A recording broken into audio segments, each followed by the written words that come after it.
utilizing the technology available to us. And we will go to our first question.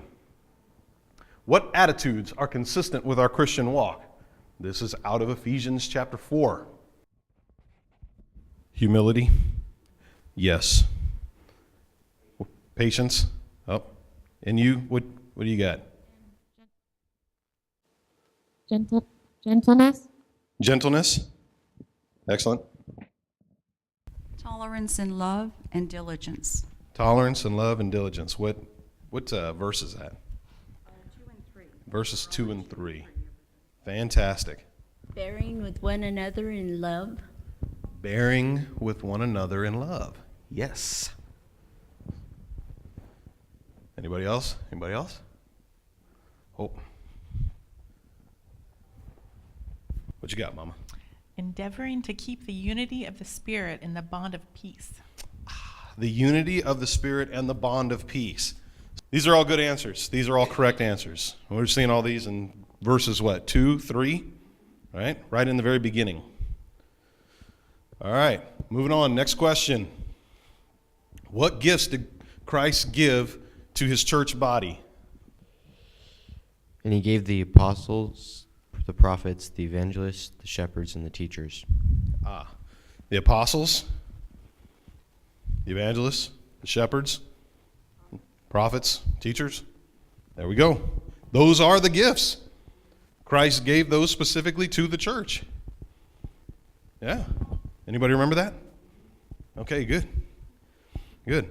What's really neat, what's really awesome is as we continue on this endeavor together, and we laugh together, and we cry together, and we fight with each other, and we resolve conflict, as we kind of go on, I love your term, living life together, is that how much we're going to see that this is each one of us.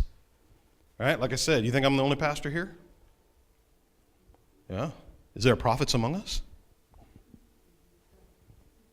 Yeah, exactly.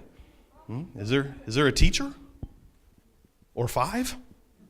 And amongst our body? Yeah, absolutely, right? So we'll be able to identify our gifts that God gave us, right, that are in line with us walking in the Holy Spirit. Look, don't let me preach a sermon on this now. Okay. What's our third question? What are the mentioned purposes of these gifts? Okay, back in the sound booth. It says in 4:12, to equip the saints for the works of ministry for building up the body.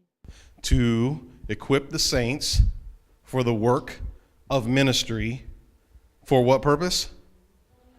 For building up the body. Unity of faith and knowledge of the Son of God. Unity of faith, knowledge of the Son of God. Man. That one wasn't even on my radar. Whew.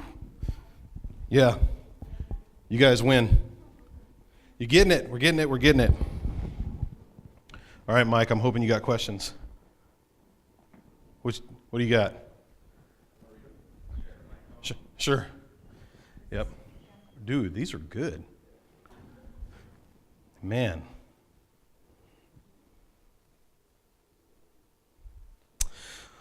Question 1. Paul insists that the Ephesian Christians must no longer live like pagans. How are the pagans described? Next question. Got 4 this week because these are all really good. Look carefully at the description of how the pagans are described and explain the logical steps of the downward path to evil. All right, question number 3. From verses 20 through 24, describe the process of moral education that Christians experience. Paul spells this out very clearly in verses 20 through 24. I expect a full, formatted, outline essay, 4 double-spaced, 12-point font. What is the role of the mind in the behavior of both pagans, verse 18, and the believers, verses 20 through 24? All right, you guys got the questions? Any questions on the questions?